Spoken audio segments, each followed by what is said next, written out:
Welcome to Dyed Green. I'm Kate McCabe. And I'm Max Sussman. Our guests on today's show are Charlie and Becky Cole from Brockgammon Farm in Ballycastle, which is in the north of Ireland on the Antrim coast. The Cole family started Brockgammon Farm back in 2011, in part because they recognized an opportunity to raise goats for meat. As you may or may not know, in the dairy industry, male kid goats are often put down at birth rather than raised because they can't produce milk. The Coles believed that killing the goats at birth was an unnecessary waste, so they set out to raise them for their meat. And since then, they have branched out into other areas, other ethical meats on their farm. They also have free-range roast veal, pasture-raised pork and lamb, and eggs. Yeah, they're very focused on taking sustainability to the next level and bringing in some regenerative practices that focus on ecological health from a holistic perspective and not just things like yields and the financial bottom lines. And so it was great to talk to them. They're really industry leaders in this field. They're doing so much in this area and really focused on using what they know to make the world a better place and to, through their farming, make the land a more healthy place to live. They're very focused on increasing biodiversity and, not just extracting the most that they can out of the land, which is what a lot of farmers are focused on, unfortunately. And very recently, Becky Cole was named as an ambassador to bring food farming and sustainability education into the UK school curriculum, which is so important. And she also found the time somewhere to create a really beautiful book called The Garden Apothecary, Transform Flowers, Weeds, and Plants into Healing Remedies. We had a little bit of an opportunity to speak with her about that. Brockgammon also has a very beautiful farm shop on site, and they often will do pop-up dinners and butchery courses and other things like that at the farm. It's a really lovely place to visit if you're in the area. Yeah, and they love to welcome people in for tours and to show them around. So after the interview, if you are excited, you should go visit, and we'll put a link to the farm in the show notes. Absolutely. Well, stay tuned for the interview. Thanks for listening.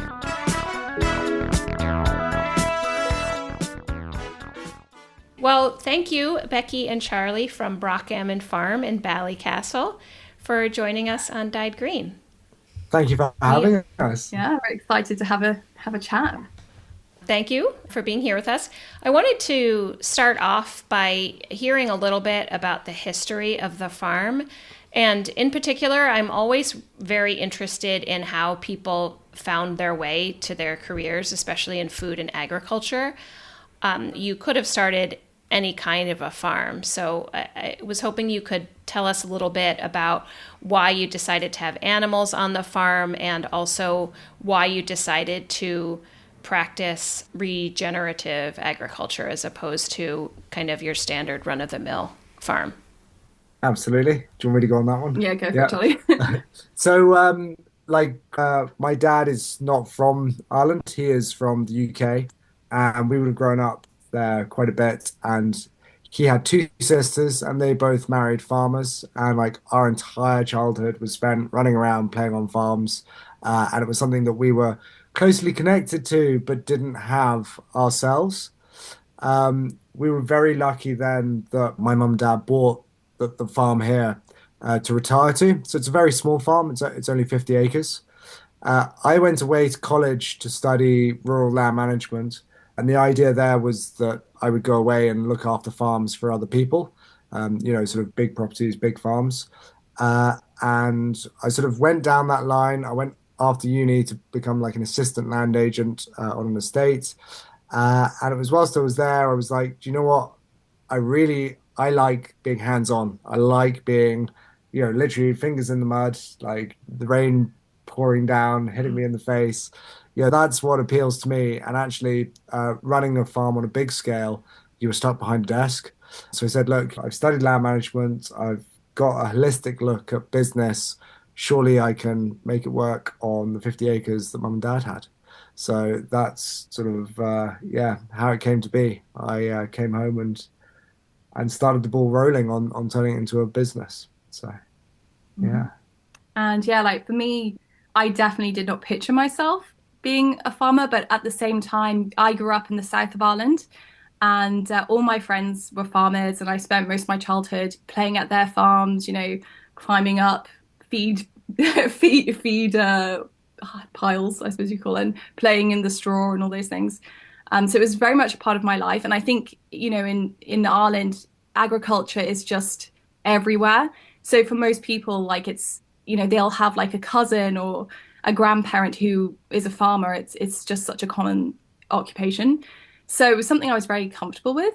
But I actually studied fashion design in the art college in Dublin. And so I kind of pictured myself working for like Vogue or something like that. And then, yeah, I met Charlie and, together we've sort of created this vision for the farm. And I think the thing that's really common between the two of us is that we're very passionate about the environment and sustainability. And we both really care about the land that we're working on and living on. And we want to do our best by it and kind of look after it for future generations as well. So we have a very much like a shared vision. Yeah. I think like when we first came home as well, money was an issue. So it was sort of like your lowest cost setup. And we came across kid goats. So goat meat isn't commonly eaten in the UK and Ireland. And we found that there were large dairy farms producing goat's milk for people who are lactose intolerant. But all of the male goats that were born onto those dairy farms were being euthanized at birth because there was no perceived market for them. And we thought, look, we come from sort of a sustainable sort of background. We want to make sure that sustainability is a core part of our business.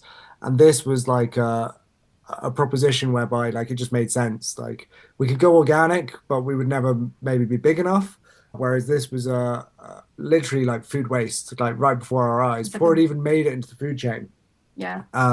So it just made sense to start rearing them and giving their lives purpose and value. And at the same time, it's a fantastic product. It tastes great. And just because it's a cultural abnormality for us to consume it isn't a reason that we shouldn't consume it, particularly if we were then integrating goats into our society. We were having goat's milk, we were having goat's cheese. So if we've made that cultural shift, we should also then be shifting, our consumption or our perceived consumption of the meat as well. So we started down that road.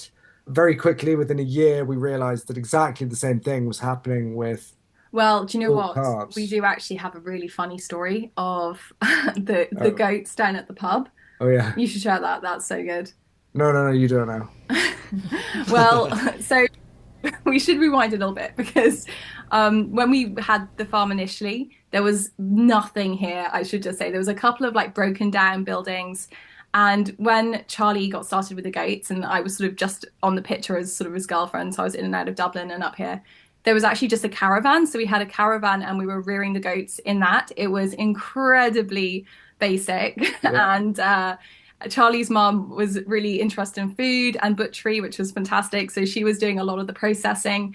And I think it was that you thought you had a sale lined up for a restaurant. Wasn't that the case? Yeah, no, we had one of the local ethnic communities said that they would take as many goats as we could produce. So we jumped in and we reared 60, expecting to have a guaranteed market. And that was what sort of sealed the deal with the goats, I suppose. Unfortunately, there was issues out in the Middle East, and he had to go back home. And I remember we were landed with all these goats. So we said, look, yeah, we'll do what we can. We'll take them down to the local market. We'll make burgers and we'll try selling them through the pub. Yeah, so this was during the Lammas Fair, which is like a really big festival here in Ballycastle on the north coast of Ireland. And it's traditionally kind of like a horse fair, and it's around that time of Lunasa, which is the end of sort of harvest season. And it definitely becomes a bit crazy and drunk in the evenings. So Charlie was there, set up with these Billy burgers, which are goat burgers, trying to sell them to the local people who are not having any of it. I think they were pretty disgusted that he was trying to flog goat burgers. But as the night wore on, everyone became progressively more and more drunk. And eventually, someone sort of staggered up on a dare to try one of these weird goat burgers. And luckily, he ate it and absolutely loved it and said, "This is the best burger I've ever eaten." And really, from there, like that was a huge part of our story because once we got the locals involved and we just started selling direct to customer, we made a name for ourselves and Yeah. quite soon people were actually like, asking for these Billy burgers. But initially, yeah, it was really a dare that got people to even eat it in the first place. That almost seems like a scene from, like, if they were ever to turn your story into like a movie or something like that, they would have to write that scene in, but that was like an actual thing that That would happened. have to be. It's pretty good. Yeah, I- yeah, that's really funny. I think that was something that I wanted to ask you about because we've had maybe a similar story told to us, kind of minus the alcohol version, by our friends at St. Tola who make goat cheese in County Clare, and they have talked to us about like how difficult the process was to initially introduce people to goat cheese. And one of the things they would do is they would have a stand at a supermarket and they would be giving out free samples and they would say, "Would you like to try our lovely local farm cheese?" And they wouldn't actually tell people it was goat because they found if they did tell people it was goat cheese, they wouldn't even try it. But if they could get them to try it and they tasted it, they would love it.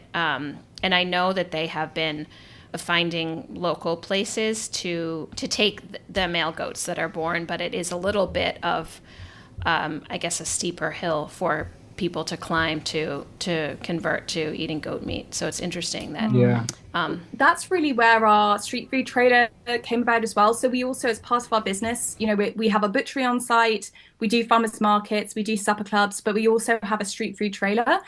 And when we started the business, that was again a really pivotal part of it. We were out all the time with the street food trailer, coming up with really quite different dishes to what the North Coast were used to.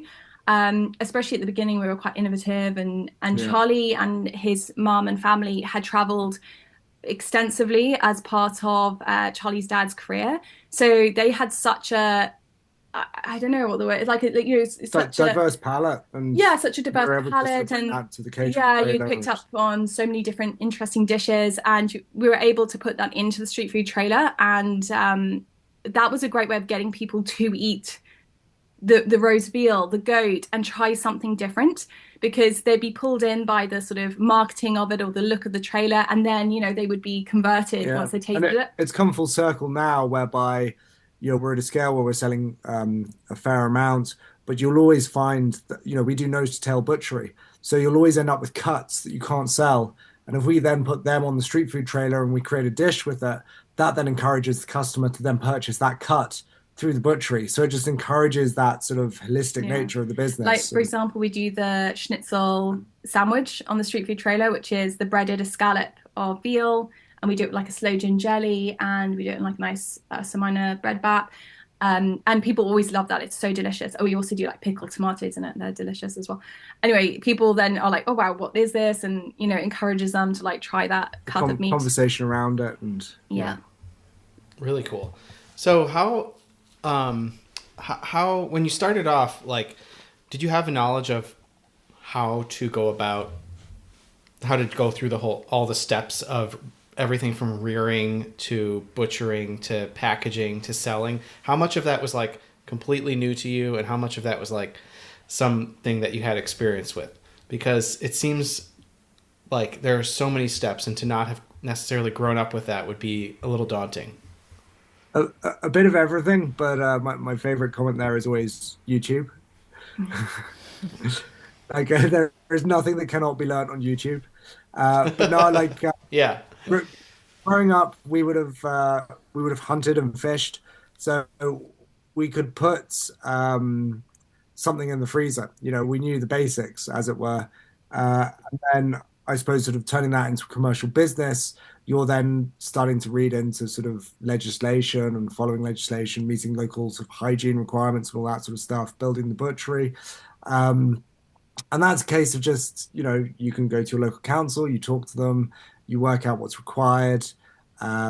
Mum would have done a long time ago. She was an apprentice butcher, so she sort of had basic butchery skills.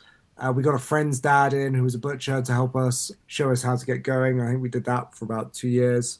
And then we employed a local fellow who was quite a good butcher, and we sort of used him to help upskill ourselves. So yeah, just like, yeah, what is it? Death by fire? Like, yeah, we just got on with it. Hopefully not death. Hopefully not. We have no fear in that way. I think it's just like throw ourselves into the deep end and just hope it's going to work. Yeah.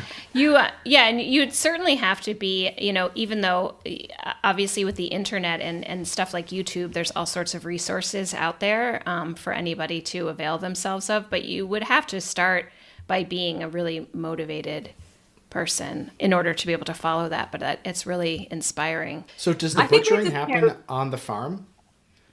Yes. Sorry, go ahead. Yeah, were you going to say something, Becky? Sorry.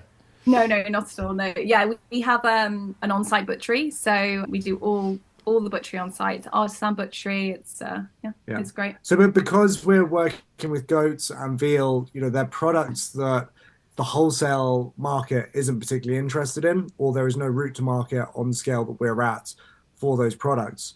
So, right at the very beginning, when I had to get the goats taken to the abattoir, I phoned up the local Department of Agriculture and I asked, what abattoirs are licensed? And literally the lady laughed at me down the phone because it was goats. Like she just thought I was trying to pull her leg, sort of thing. So we soon realized that, if we were trying to get the animals butchered, whilst, everyone always perceives goats as being, your route to market is going to be sort of for different ethnicities. We thought that, maybe then the butchery would be complicated. We'd be better off taking that in hand. So we took it in hand. But in reality, most of what we sell is to locals. Like we do have a few sort of ethnic groups who would buy off us, but most of it is local. So, yeah. So it's interesting because I know, like in the U.S., I believe that it's actually not permitted or incredibly difficult to do your own processing on your own farm, and so there's a huge barrier to entry for really small animal farms to be able to do basically exactly what you're doing, because to get time at the abattoir is just like you basically are kind of forced to be a certain size, and it kind of forces smaller farms just out of the game completely. Some farms have found ways to work around it with doing a share where everybody actually technically owns a small percentage of the cow. Yeah. But it's harder to do the sort of craft direct to consumer box like it seems it would be hard to do with a goat. Like the biggest issue for us is the abattoir. So we can't that is the bit that we can't take on ourselves. And it's the same idea that you guys have there. I think you guys have FDA and USDA. Yeah, and the different scales there. So for us, the abattoir straight up is run by the Department of Agriculture, which I think is the USDA equivalent. Yep. There was one abattoir in the entirety of Northern Ireland that could kill goats, and it was an hour and 45 minutes away. It then, because of Brexit complications, closed down the sheep line, which meant they only then started killing cows. And then we had to move to an abattoir in the Republic of Ireland. So that's across not a state border, that would be across a country border, which would then basically mean that we have to get a visa for our cattle to move. We have to get the visa approved, and then we have to get a passport printed to move the cattle to the abattoir, which is an absolute nightmare. And this was all happening when Brexit was going on, so we didn't know whether we could keep doing this. So in the end, we've actually had to get our butchery approved as like a USDA, US Department of Agriculture. Yeah, so we would call it an EEC cutting license, which basically means we're now allowed to sell anywhere in the EU. So we've got like an unfettered access, which bureaucratically is an absolute nightmare. But it also limits the sort of fun that we could have had in the early days with the butchery. So we used to be able to do, for example, every week we would have a different sausage that we'd make. Whereas now, because we're EEC approved, every sausage has to have been recipe tested, shelf life tested, and signed off because the potential market that it could access is so much higher. Yeah, And we had to stop doing the deer, the game. So game. we used to do seasonal wild game, so deer and pheasants, Yeah. and that was a really exciting market for us. We were excited to expand that.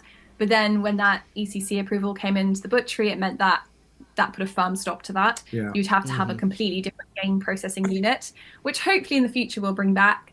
But that was kind of disappointing because we sort of built up a bit of a market for it, and it was a great part of our story again, showcasing seasonal game and why it was important to have that on one's plate. But I think in this business, you've just got to be so adaptable and ready to change and diversify out. Otherwise, I think you get sunk pretty fast. Yeah. You know. I mean, it's red meat legislation, and it is quite prescriptive. And it's just the fact that we've built our business in Northern Ireland, which is very small.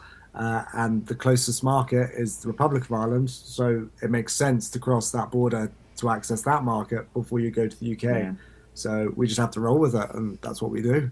Take the punches and just keep going. Yeah. So how did you get into charcuterie? Was that always part of it, or did that have to get added later? Because I'd imagine there's kind of even more bureaucratic issues with that, but I don't know.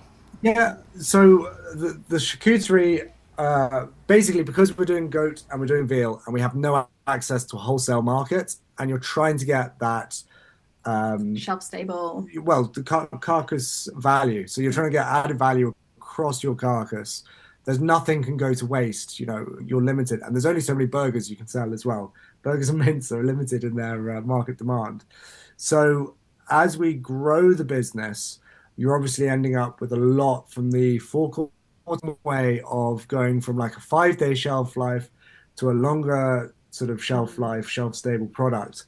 And salami sort of like, we always wanted to do salami. We love salami. We would have traveled a lot in Spain and France, and we loved saucisson and just like the flavors and everything.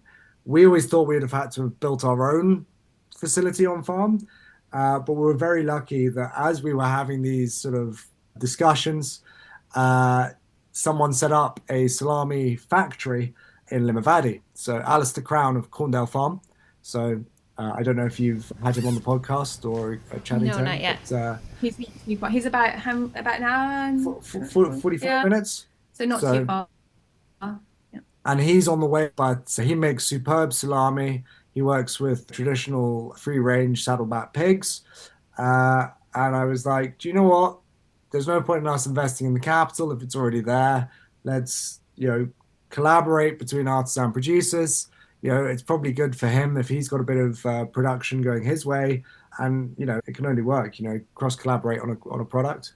So we took the idea to him, and he loved it. And so we started with coriander and peppercorn. Yep. And then we've just introduced sucuk, which is a Turkish style spicy chorizo. Yeah. So it's been great to have a product like Charlie said to wholesale, and it means we can just again diversify out the business. It gives us another string to our bow, and it's also great to have loads of salami to eat continuously. Yeah, definitely. It's also really good. Yeah, it's really good stuff. When you're traveling. It's something that you can buy and just put in your suitcase and not have to worry about. Exactly like a lot of places we visit, you couldn't really put goat cheese and try to take it across the ocean. Yeah, we're definitely not putting goat burgers in our suitcase and bringing them home. But not advisable. No. So are the cows that you use for your veal, are those cows that you get from dairy farms, or are those like, I don't know if you would call them rescued, or do you actually raise them yourself? Rescued. They're Holstein and Friesian bull calves. So that the males brought onto dairy farms. Obviously, a Holstein is a Formula One milking machine, but it is not a great beef animal. So there's been a huge expansion in the Irish dairy sector. As a result, there's a lot of bull calves, and it's a way of providing them a marketplace which doesn't push out the suckler sector. So if you were talking to people sort of now, like the West Coast traditionally would have been like where the suckler cows were. And these are like your traditional slow-grown beef cows. And because there's been an expansion of the dairy cows, and then they've been putting bull beef into the beef industry, it's sort of devalued beef to a point where suckler farmers are no longer profitable. And like it's just out of balance and out of sync. And if there's a way we feel that you could take those bull calves and take them out of direct competition for the beef market, which is your sort of veal market, it's still a protein product, but it's so different that it's not competing directly with beef. And yeah, like it's a fantastic product in its own right. It was just done so inhumanely in the past, and like it's still eaten in the continent and maintained sort of fashion there. Whereas in the UK and Ireland, again, around the 80s, it was sort of demonized, I suppose. Yeah, and we like, should like clarify, like the veal that we do is free range rose veal, so it's a completely different product to that like milk fed white veal that people will sort of associate with those cruel welfare conditions. Our veal is very much like outdoor reared. It's like a young bull by the time it goes to slaughter. It's grass fed. It comes in during the winter, just as all animals do. So it is like it's a very different animal. It is actually a different texture as well to those milk fed veal that you might be used to, but it is a beautiful product, and it's got like a really sort of almost quite light floral flavor to it. It's really tasty. It hasn't got the sort of depth or mushroomy sort of flavor of beef, which is also absolutely delicious, but it stands alone as kind of like a separate product and a separate way of cooking with it.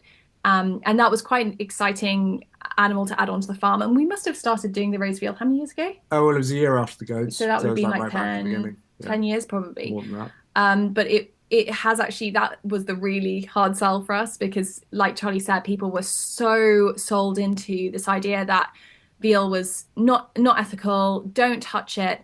And well, that was great for obviously the old veal industry. For us, it was quite a hard one to chip away at, because people, the minute they heard veal, they were just like, no, and would make their own presumptions. So we've had to really work quite hard, direct with customer, kind of re-educating them around the importance actually of eating free range raised veal. I mean, literally, you could tell the same customer, you could tell them the goat story, and they would buy the goat, and then you would be like, oh, and the veal. And then they would be like, no to the veal. Yeah, or it's the same story. Yeah, or they would be like, oh, veal, is that Bambi? And you're like, no, this is not deer.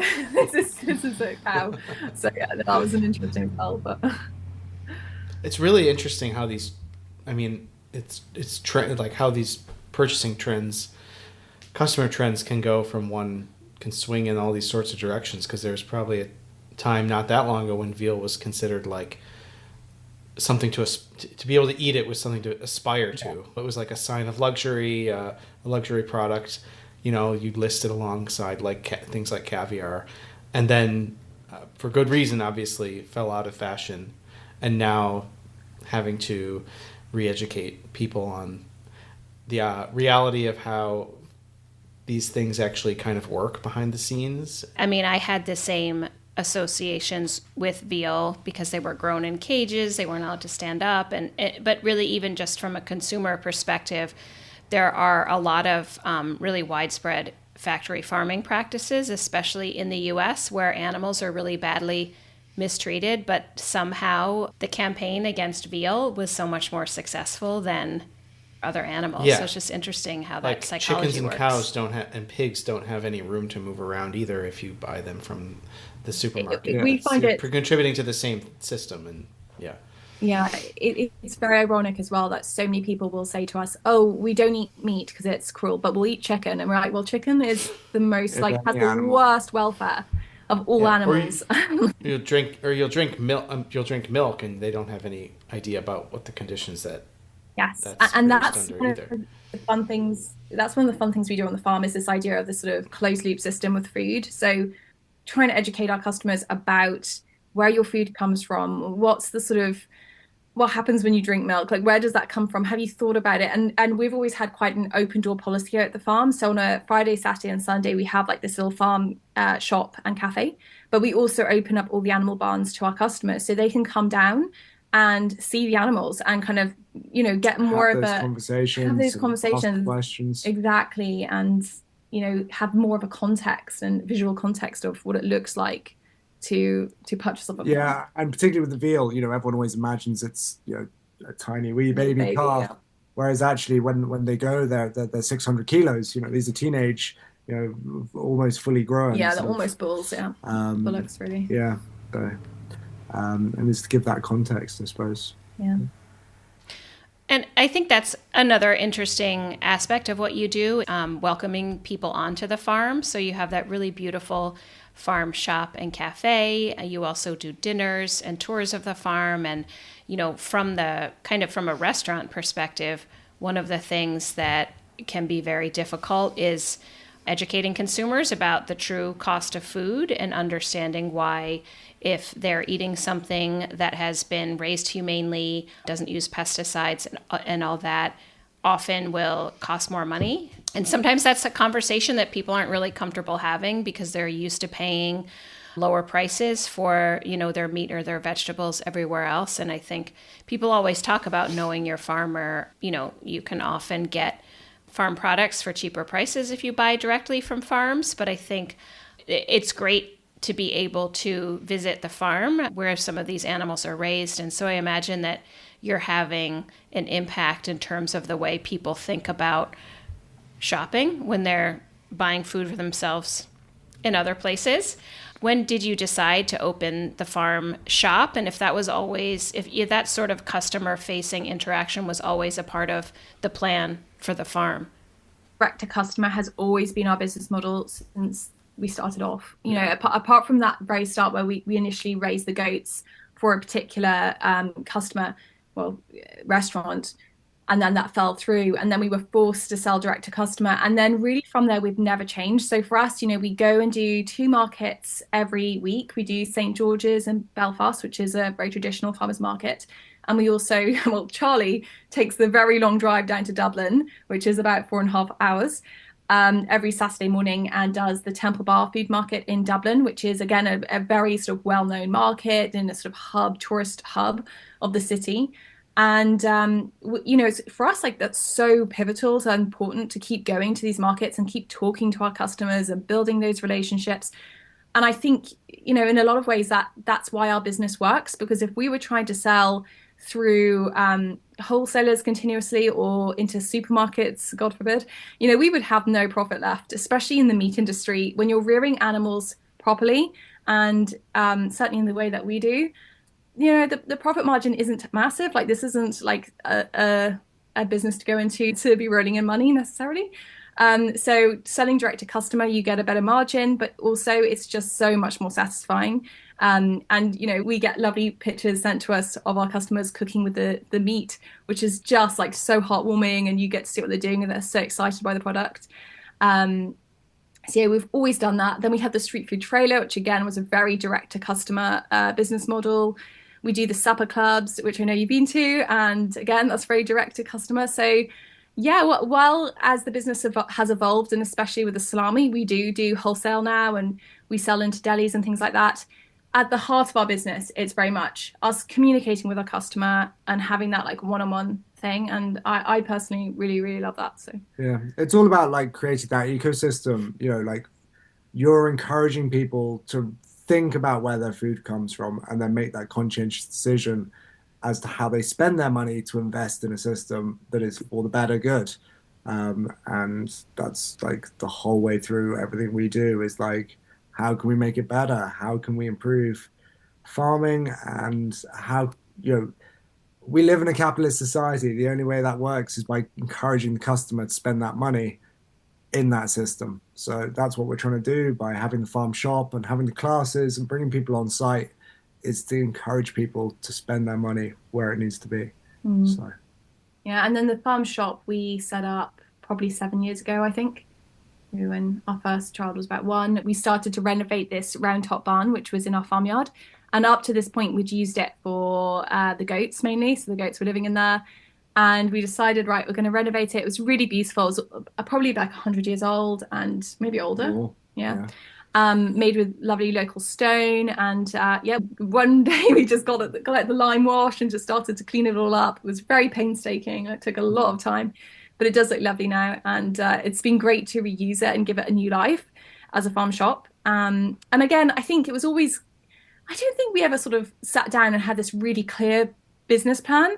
But for us, having again more contact with our customers, cooking for them, having a space that we could use in lots of different ways was always like an exciting thought for us. So the farm shop, yeah, we did that about 7 years ago. It's still going strong, and is just a very Always evolving. always evolving. Like it started off as a farm shop and a little cafe space, and something that we could take little food tours out of. And we've Well, evolved it actually, now into I've just a remembered. classroom. It started off in the Well, in the butchery. butchery, yeah. Yeah, we had like this tiny little room, and it was not very aesthetic, but we had a very small farm shop in there, didn't we? So customers would come up and they could buy meat, and there was a few little crafty bits, Yeah. foodie bits, and then then we renovated the round top barn and made it a bit better. But unfortunately, sort of just as we were getting going with that, COVID hit. So that was quite unfortunate for us, because we spent a long time sort of building up the momentum and the energy around that particular enterprise. And then, COVID set us back a bit. But yeah, we're starting to get the momentum back up with the supper clubs. So every month we do a farm to fork supper club. And then, like I said before, we're open 3 days a week with the farm shop. So yeah, that's a very, very fun part of the business for sure. And like the authenticity behind it is like, that's the real value. And in the last year, we started to take on coach groups during the week, because they were struggling to find authentic venues. Yeah. And it means they can come on, they see a farm, they actually have like proper Irish food straight from the field, straight into the bowl. Well, not straight into the bowl, but the authenticity behind it is huge. Yeah, the feedback we get for those tours are great. I think it's so unusual for them to come across like a genuine working family on the North Coast who are making their own food. They get to see the animals, and it's just so genuine and authentic. And they just absolutely love it. And then there's the same demand there as well. So we have a little classroom in one of the barns. So we sort of try to teach like all of these like traditional food skills, which we were very lucky to have grown up with, but are being lost. So we were able to offer those through there as well, and they're very popular too. Mm-hmm. Yeah, I mean, a lot of farms used to look more like that, where there was a diversified like range of activities that were happening. And then obviously more recently the trend has been towards just doing one thing. So I would imagine that people are very excited, and it's something people are looking for. Do you see yourselves as sort of like leading this return or resurgence to sort of the way that farming used to be, or do you see it differently? And I guess, do you see other younger people going into farming in this way more than has been in the past? I think like I'm heavily involved in like regenerative farming and an organization which is encouraging the transition towards more regenerative practices. And definitely there's a lot more people coming in from that perspective, from a farming perspective, but still probably with a one product out the other end. I think where we're different is because we are customer facing, we have to provide what the supermarket provides, which is diversity. People want to come to one place, do a shop, it has to be nice and easy for them. So we are providing a mixed farm to meet those requirements. I think as we look at regenerative farming, there is that idea of people collaborating together to get that mixed enterprises, but still farms are pretty much, one sector specific, if that makes sense. But that is more to do with the supply chains and the supply system, the process to get your product to market. It's the only way that makes sense. And we need to see a food system change in order that diversity to come back on all farms. No, I definitely think it's the future though. Oh, for sure. Like it's resilience. This is exactly what I was going to say. I don't think the environment can cope with this sort of monocultures in general. It creates disease. It creates unhealthy systems. Diversification should be the keyword for everything. This is how we create a healthy world for everybody, is creating a diverse world, and that's what creates healthy soil, healthy everything. You want a bit of everything. You just don't want these monocultures in any sector of life. So yeah, I would say that's definitely the future of environmental farming anyway.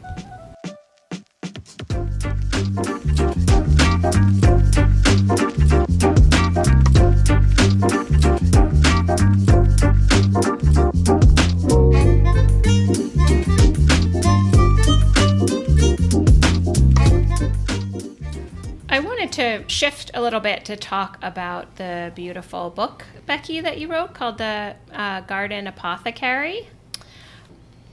I know that you mentioned before that you started out studying fashion design, and so I wanted to ask if gardening and herbalism always something that you had been interested in, or was it something that you developed by living and working on a farm? A bit of both. So when I was a child, I remember coming across this old herbal book written by a famous herbalist. I think it was like Juliette de Barquet-Levy or something like that. And I was so enthralled by this book. Like I was like utter magic for me when I opened it. And it was quite boring inside, in fairness. It was just like black and white pictures of plants and sort of really odd remedies that were quite questionable, in fairness. And it really, really deeply captured my imagination. And I had a slightly odd upbringing anyway. My dad was an environmental professor at Trinity. So he was always in his sort of office, sort of scribbling away on papers and books.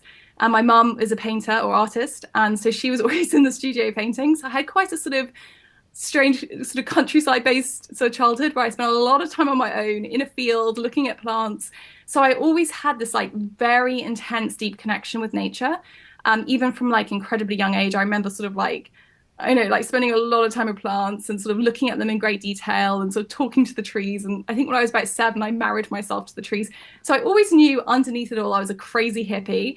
And then I got into fashion design, and it was great, but very stressful. And I actually ended up burning myself out quite badly over that. And I got Hashimoto's, which is a autoimmune condition of the thyroid, when I was 21, which was super young to get that. And that was kind of like the big change for me, because I realized, wow, I need to slow down. And I'd really lost connection with the things that really mattered to me in life, which were like nature, the seasons. So when I met Charlie, I'd already gone down that road quite a lot of sort of slowing down and starting to notice the important things in life. And then when I came up to the farm, I mean, I was just surrounded by all these incredible fields and hedgerows, rich in plants. I immediately commandeered the polytunnel, probably to Charlie's mother's shock. And yeah, she probably wasn't too pleased that I just went in there and took over, but I did. And I just absolutely loved growing the soil, the plants, and learning about all these incredible native plants growing, things from quite simple things from blackberry to cleavers. And it was just, yeah, it was complete love. Like, and I still just get so much out of just going for a walk around the farm and connecting with the plants. Try to have a cough. Sorry. We've all been quite sick with flu. It's been quite a season for colds. Kids bring stuff back. But yeah, it's always been a big part of my life. And writing the book, which I wrote probably about 3 years ago now, was a real gift for me. Actually, it was such a great opportunity to be able to showcase that side of the farm and just to talk about plants. So yeah, I was very lucky to do that. Do you feel like your love of plants and nature has impacted your desire to have a regenerative farm? I'm just picturing like a walk around a farm such as yours and being able to see, a variety of things growing versus like walking around a typical like monoculture farm and it's just rows and rows and rows of the same thing and everything else is, Like, not we definitely wanted. plan that vibrancy in, like, Yeah. wherever we've got a dead patch in the vegetable plot, we'll always plant Wildflower mix. mix. Yeah. We plant the edible flowers through all of our crops, and that has like a combi crop effect, It's as food well for as the the bees. herbalism And side. So yeah, I right at the start, I said something about like Charlie and I were always really keen about caretaking the land. And I think that really ties in with the herbalist side as well, where I anyway take so much pride from seeing the farm flourish, and every year it grows more. And like Charlie just said, we are actually the ones that planted a lot of these native hedgerows, a lot of the little patches of woodland that we have dotted around the farm, the pond, everything that creates this amazing like wildlife hub and a place for plants just to grow without being sprayed or seen as weeds. That's all sort of stem from us. So I sort of see it like as a really big privilege that we've been able to spend the last few years working on these 50 acres and creating this as like a safe place for nature and wildlife. And I feel like, yeah, I feel really privileged that we've been able to do that. And I do take great pride in it. It makes me the most happiest just to see that and to see it grow over the years. I feel very, very lucky. Yeah, it's amazing how, like, I mean, 50 acres is not the biggest farm, but it's also not a tiny, it's a pretty decent amount of land, and you can really make such an impact and see the results in what types of animals come and what types of plants grow, and by treating the land, properly. Well, it's really nicely. I mean, obviously there's like a symbiosis here between the work that you're doing on the farm and the lessons and the recipes that you have in your book in terms of doing what's best for the animals and for the farm is also doing what's best for you and your body and taking care of yourself. And I look at this book and it makes me want to plant all of these herbs and start my own garden apothecary, which I think is probably at least part of the purpose for people who are buying this book. You don't even have to plant half of them. Yeah, Half them I was going to say, they're just all growing, right? Oh, yeah, absolutely. And I think that the book is organized really well. Like, I love the way that you lay out how to use the book, and you go through the explanations of the different sort of processes in the beginning of the book, and then it's organized by plant. We're talking, and it's January, and it's definitely been snowing here today, so probably this isn't the best time of year for us to wander around outside and look to see like what might be growing in our yard. But I'm wondering if for somebody like me who would be interested in growing some of my own herbs to make these tinctures, like where would somebody start if they didn't have access to their own garden per se? Are there certain herbs that you think would be like beginners or things that you might be able to find? So I always think it's quite fun if you have the book and you're looking through it, or you're looking through any herbal book. It's always quite interesting to follow your intuition and see what plant jumps out at you the most. So it might be chamomile, it might be nettles that sort of piques your interest. And ideally, you'd sort of follow one or two plants and get to know them really, really well. If you can grow them from start, most of these plants you can grow in a window box or just a small little pot. That's always great because you get to learn what that plant looks like from shoot to maturity, which really is what foraging is all about. It's about understanding the plant through the seasons. So even in winter, like you say, it's snowing, not much is growing. You can still go for a walk, whether it's in your garden, if you're lucky enough to have a garden, or if you're in your local park, and start to notice things and observe. It's like one of those sort of permacultural principles of observation. Get to know your area, see the plants starting to poke up, and have that curiosity about what do they look like. You don't need to pick them. You don't need to interact with them much more than that. And as spring gets going and the abundance of plants comes up, you can start to understand the integrity of that plant, what it looks like when it's in its infancy, what it looks like when it's shooting up and at its best, when it flowers. And that's a great way of really feeling very confident around plants and foraging and herbs. So that's a great place to start. If you really want to just get going, you can always buy dried herbs. I mean, that's totally acceptable as well. And if there's a plant that really you love working with or love drinking as a tea, then you could start growing that. So there's no wrong way, I think, with herbalism. I think really it's a traditional skill. It's a skill we all would have known how to use, because before medicine, this is how we kept alive as a human race, is using herbs as food and as medicine. So I think it's just claiming it back for yourself and think like what feels good. Some people will love herbalism but not be keen on gardening, and other people, the gateway into understanding plants and their uses will be through growing their own or foraging. So I think it's like there is no wrong or right way. You can go to a garden center and pick up a pot of basil or parsley or a calendula plant and get started like that. Or you could just go for a walk every day and see what you notice. See if you can find a pine tree at this time of year. You could even like pick some of its needles, make it into a tea with some ginger. See if chickweed's growing. Chickweed grows all through the year. It loves winter and spring conditions, and it's so versatile in the kitchen. You can make pestos with it. It's really medicinal as well. Got really interesting uses. So yeah, I'd probably start there. Pine and chickweed. Just to We'll have to a fun analogy and to bring it back to farming. One of the heaviest use of antibiotics in mainstream farming is around pneumonia in young calves. So there's a big campaign, obviously, to reduce antibiotic use. And one of the big products that they're using now is a product called Solisil. And they would feed that to the calves as anti-inflammatory whenever they move them from one location to another to stop that pneumonia coming on. And Solisil is key ingredient is salicylic acid, which is From willow. from willow. Yeah. So, and it's the willow that is providing, and that's the same thing in aspirin, basically. So, And again, that's why, with the farm that we have, having those rich herbal lays, which basically means a field with loads of different varieties of plants growing, that is providing the animals with so many benefits. So on a rich herbal lay, you've got plants that are anti-parasitic, so they're naturally worming the animals. You've got natural bitters in there, which help stimulate gastric juices. Like you said, you've got plants that are anti-inflammatory as well. So, like I sort of said before, back to the diversity, that's diversity in action right there. It's creating that sort of array of flavors and tastes and minerals and compounds for the animals as well. And so the animals are also benefiting from the herbs every day on the farm, which is great, as well as us.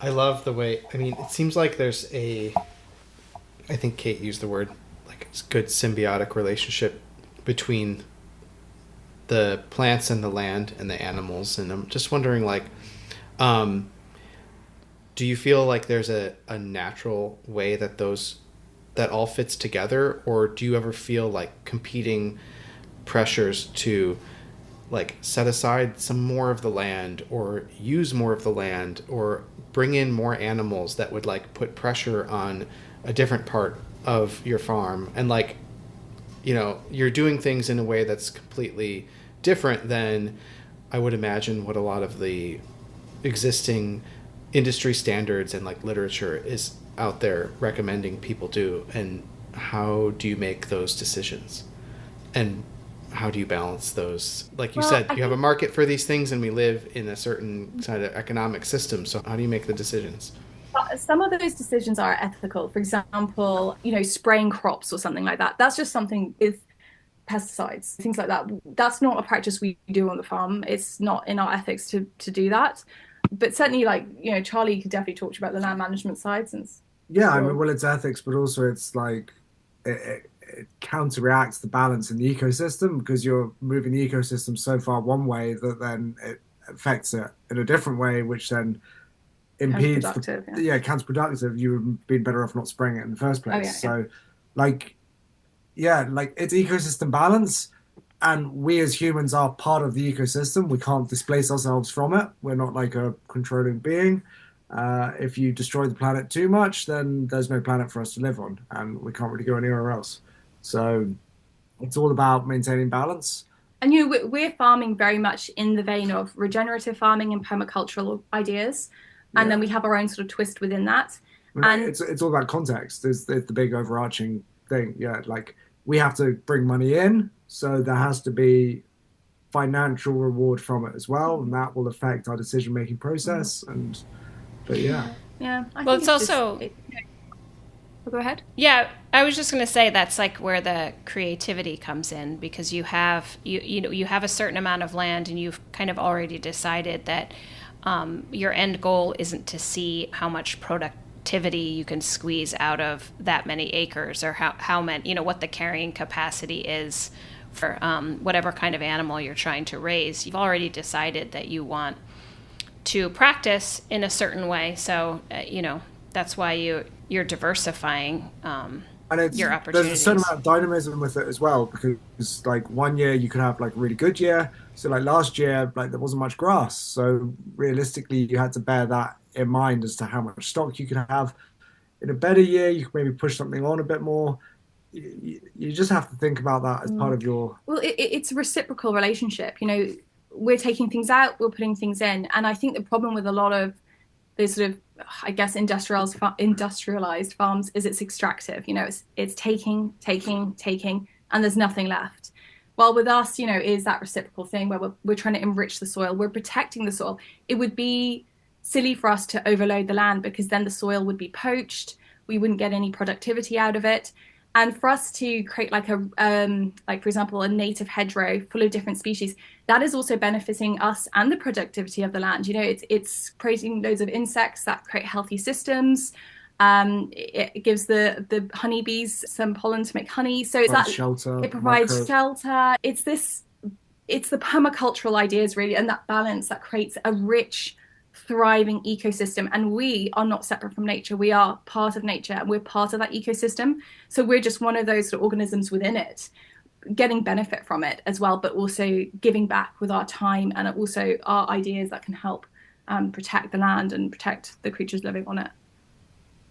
And like you can only control, like for example, we grow vegetables, but the vegetables are maybe destructive of the soil because that's the nature of growing vegetables. You are basically sucking up the nutrients to provide nutrient dense food that you put into your body in a slightly destructive manner. There's no real way you get around that with vegetable growth. But the whole cyclical nature of the system means that you can spend 7 years grazing cattle, building up that nutritional plane, and then you take away from it for 2 years, and then you rebuild the plane again. But you move that point around on the farm all the time. So you're providing that balance and you're allowing the soil to like breathe, like it's an inhale breath is it building up the nutrition. The exhale breath is you extracting that in the form of the nutrients that you require. And it's just sort of, 1 year you might be short in breath because the sun hasn't shone as brightly because of cloud cover, which was basically last year.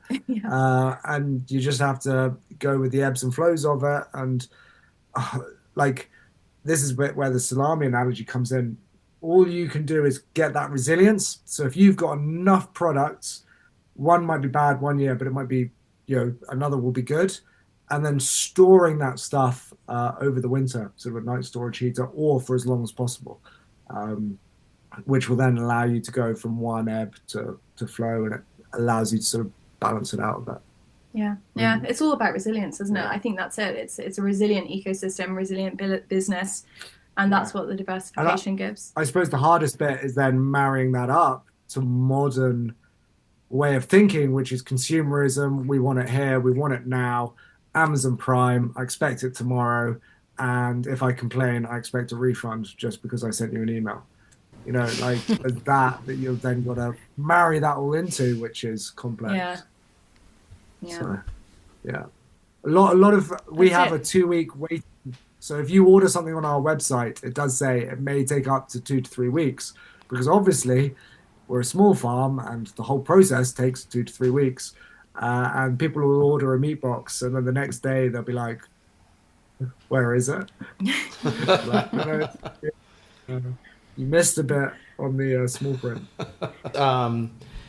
You have obviously things have grown and things have evolved. Is there something like next or a next step or level or evolution that you see on the horizon?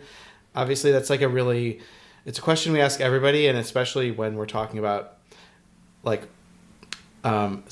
regenerative agriculture, it's bad to assume that things need to grow forever, but it's a good question to ask anyways and see what's happening. Well, I suppose like the big project that we've done recently would be the agroforestry, and that's quite fun because whilst the trees have been in, where last year was the first year we got fruit from the trees, the bushes are quite good, they're quite quick. So watching that develop is going to be loads of fun. So the agroforestry, basically it's a field. How many acres is the field? 4 acres. About 4-acre field, and in it we have strips of fruiting trees like apples, damsons, and then in between that we've got red currants, like slightly lower shrub fruiting bushes. So that's quite fun, and it's got advantages for soil health. And it's also great because it's providing us with fruit. Hopefully, this is the plan. So the last couple of years, we've seen a lot of production with the red currants and the black currants. So we've been having loads of fun finding blackcurrant recipes, making blackcurrant cordials and blackcurrant jams, and trying to sell them in the farm shop. So that's been great, and it'll be exciting to see that grow over the years. The worst thing about farming, for me anyway, I'm someone who's very impatient, is the amount of time it takes for things to grow. So, you put up a hedge and then you kind of have to wait 10 years. It does get there in the end, but it's quite slow. So the agroforestry will be something that's going to grow over the next 10 years and start to get more maturity around it. So that'll be exciting to see that develop. I mean, what else have we? Well, I did take some of the blackberry jam home with me when I came through in September, and it's incredible. It's so delicious. Well, September, yeah, that was prime time. So that's when all the berries have sort of, everything was being harvested. And actually, another thing that's just sprung to mind is like more collaboration, I think. We sort of touched on that earlier when we were talking about these diverse systems and, trying to have all the different elements in one farm. I think it'd be fun as we get bigger and more established with our business to also work with other, maybe young farmers or old farmers, who want to perhaps do a batch of pigs or in the same sort of high welfare way that we do it, and collaborating with them and enabling them to also reach a marketplace. That would be quite fun. One of the sort of fun things about where we live on the North Coast is that naturally there's been a lot of collaboration. We supply our vegetables and our fruits to Ursa Minor Bakehouse, who I think you had up on the podcast as well. And it's always fun to see like what they make with our fruits and vegetables. And yeah, I think more of that, more collaboration is always like exciting one. And yeah, I can imagine that in the future as well. Yeah, well, like we were talking earlier about the regenerative network that we're part of, and we've started to bring on a few of those farmers already as well. So we're doing like a belted Galloway box occasionally, which is really popular, really delicious. We work with a few farmers bringing their own produce to market as well. So like white label production, I suppose, but white label butchery, I suppose is the best way of labeling that. Basically, they come to us, we do the butchery for them, and they can then take their product to then market it themselves as well. We'd quite like to do a bit of accommodation on the farm, just to get people in sort of more onto the farm, and they can immersify themselves in it as well. So that's on a long finger, I think. Yeah, but that would be a dream. It is there. And I'm secretly pushing for an Irish Moily cow, but we'll see. Yeah. Okay. All right. It sounds like there's a lot of good stuff on the horizon then. Yeah, absolutely. Yes. There's never a dull moment here at Brockgammon Farm. Like, if there's ever a quiet patch, we tend to fill it. So there'll definitely be something happening anyway. Awesome. It's business hacking. So like you bring in a new idea and you test it and you put in all the standard operating procedures to make it work, and then you make it really efficient. And once you've done that, you then find that you've freed yourself up 10 minutes. So then you have to stack that with the next enterprise. So it just keeps going. Yeah. It's kind of how our household runs, I think. Yeah. If you've got that spirit, then that's what happens. Absolutely. Yeah, absolutely. Well, it was great to speak to you guys. This is really inspiring. And I don't know, it just got me excited about farming. So that's a good sign. Great. Well, thank you so much. Yeah, it was great to talk to you. Thank you guys. Thank you. It's always lovely to get to share our story. Awesome. Sounds good. Cool. Thanks again, guys. Thanks so much, guys. Thank you very much. Have a great night. Dyed Green is a project of Bog and Thunder, whose mission is to highlight the best in Irish food and culture. Join us in Ireland on one of our guided tours in 2025, or contact us to find out more about planning a custom trip just for you. Find out more at bogandthunder.com. You can listen to our entire archive at dyedgreen.com. Please follow us on your favorite podcast apps and leave us a review if you like the episode. And if you just can't get enough of Kate's opinions, you can find more of them at katemccabe.substack.com, where she writes regularly. Sign up there and get them delivered to your inbox.